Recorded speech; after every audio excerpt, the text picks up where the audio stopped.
Hey everyone, welcome back to Relationship Reset Academy.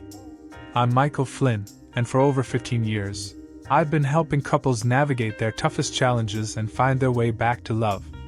If you're separated from your husband but still hold on to the hope of rekindling your relationship, this video is for you. Today, I'll guide you through practical, heartfelt steps to reconnect and rebuild your bond, even if things feel uncertain right now. And trust me, stick around till the end, because I'll be sharing one powerful mindset shift that can make all the difference in how he sees you and your relationship moving forward. Before we get started, make sure to subscribe to Relationship Reset Academy and tap the bell icon, so you never miss my tips on strengthening love and healing relationships. Now, let's get into it. First, I want you to know this: you're not alone. Separation is tough.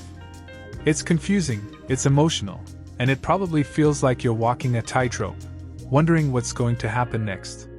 Here's the good news: there are steps you can take to shift things in your favor. Let's break it down, step by step, so you know exactly what to do. Step 1. Focus on you. Let's start with the most important thing: you. I know it feels counterintuitive when all you want is to make things right with your husband, but trust me on this. Focusing on yourself is the most powerful move you can make. Here's why: when you're in a state of emotional overwhelm, it's easy to act out of desperation. And desperation? It's not attractive. The goal here is to rebuild your confidence, your sense of self, and your independence, because that's what truly draws people in. Start by asking yourself, what makes me happy? Maybe it's something as simple as listening to your favorite music, experimenting with a new recipe, or diving into a good book. Or maybe it's something bigger, like revisiting a dream you've put on hold for years. Whatever it is, do it. Pour your energy into things that make you feel alive again. And don't underestimate the power of taking care of your physical health too. When you feel good physically, it spills over into every other part of your life. Take a yoga class, start running, or even just commit to a daily 15-minute walk. Movement boosts your mood, clears your mind, and subtly radiates confidence. Trust me, he'll notice the shift, even if he's not consciously aware of it. But here's the real magic of focusing on yourself: it changes your energy. You're no longer coming from a place of neediness or fear. You're showing up as the best version of you. And that's magnetic. Your husband fell in love with you, not the stressed out, overwhelmed version of you, but the one who lit up his world with your unique spark. So let's bring that spark back. This isn't about pretending you're okay or playing games. It's about genuinely rebuilding your own happiness. When you do, you're not just helping yourself, you're setting the foundation for a stronger connection down the road. Step 2. Give him space. This step is one of the hardest, but it's also one of the most powerful. Giving him space means pulling back from texting, calling, or trying to stay in his orbit.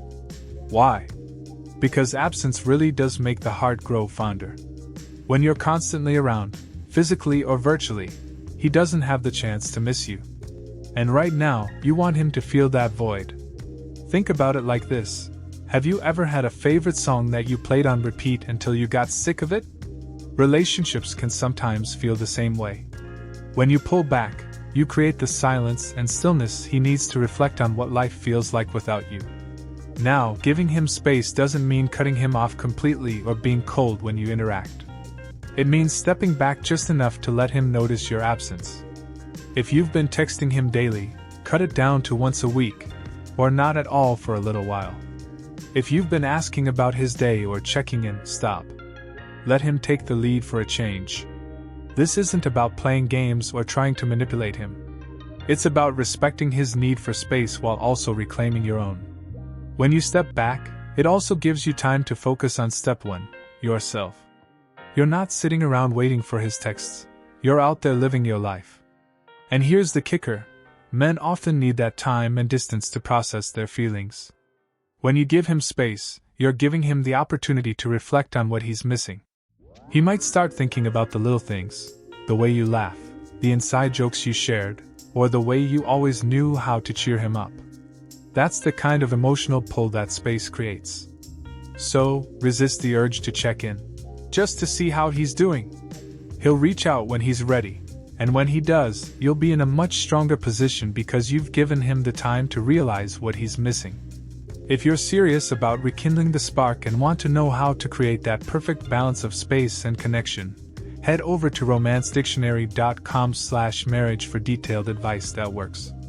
The link is in the pop-up here and in the description below. Step 3. Start planting seeds of connection. Once you've focused on yourself and given him space, it's time to reintroduce yourself into his world, but gently. Think of this step as planting seeds. You're not rushing in with grand gestures or pouring your heart out. Instead, you're making small, thoughtful moves that remind him of the good times you shared. For example, you might send a light, casual message like, "Hey, I saw a movie trailer today, and it reminded me of that film we loved. Hope you're doing well." Notice what's happening here. You're sparking a positive memory without any pressure or expectation. It's simple, non-confrontational, and effective. When planting these seeds, the key is subtlety. You're not trying to overwhelm him with emotion or demand an immediate response. You're creating a gentle nudge that gets him thinking about you in a positive light. Maybe it's a text about a song, a shared joke, or even an update about something you've been up to. Just make sure it's light and upbeat. Timing matters too. Don't rush into this step too soon. Let enough time pass after giving him space so that your message feels natural, not forced. And when you do reach out, pay attention to how he responds. Is he engaging? Does he seem interested? If so, you can continue to build on that connection. If not, don't push. Just step back and focus on yourself again. And here's a pro tip: keep the tone positive. Avoid bringing up past conflicts or unresolved issues at this stage. You're laying the groundwork for something new, not rehashing old problems. This is about reminding him of the good times and showing him that you're still that amazing person he fell in love with. Step 4. Show him change, not words. Actions always speak louder than words. You can tell him 100 times that you've changed, but what really matters is showing him. This step is about demonstrating growth and positive changes in a way that he can't help but notice. Start by thinking about the things he's mentioned in the past. Maybe he said he felt unappreciated, or maybe he pointed out that communication was a struggle. Whatever it was, take steps to address those areas, not by talking about them, but by living them. For example, if he mentioned feeling unappreciated, make it a point to express gratitude in small but genuine ways. And it's not just about fixing what went wrong. It's about showing him that you're evolving as a person. When he sees you pursuing your goals, taking care of yourself, and embracing positivity, it sends a powerful message. You're not just waiting around, you're growing into the best version of yourself. Here's an example. Let's say you've started a new hobby or achieved a personal goal. When you mention it in passing, it highlights your progress without being boastful. Something like, "I've started taking yoga classes. It's been such a great way to unwind." It's casual, but it plants a seed in his mind. Wow, she's really doing well. This step is also about consistency. One big gesture isn't enough. It's the day-to-day actions that matter. Whether it's how you handle conversations with him, or how you show up in your own life, every small action contributes to the bigger picture of change. And remember, this isn't about pretending to be someone you're not. It's about genuinely growing into the person you want to be, not just for him, but for yourself. When your actions align with your words, he'll see the difference, and it will speak volumes about your commitment to making things work. By the way, if you're looking for more tips on how to demonstrate change effectively, head over to romancedictionary.com/marriage. There's a wealth of advice there to help you navigate this stage like a pro. The link is in the pop-up here and in the description below. So, there you have it, 4 steps to start turning separation into connection.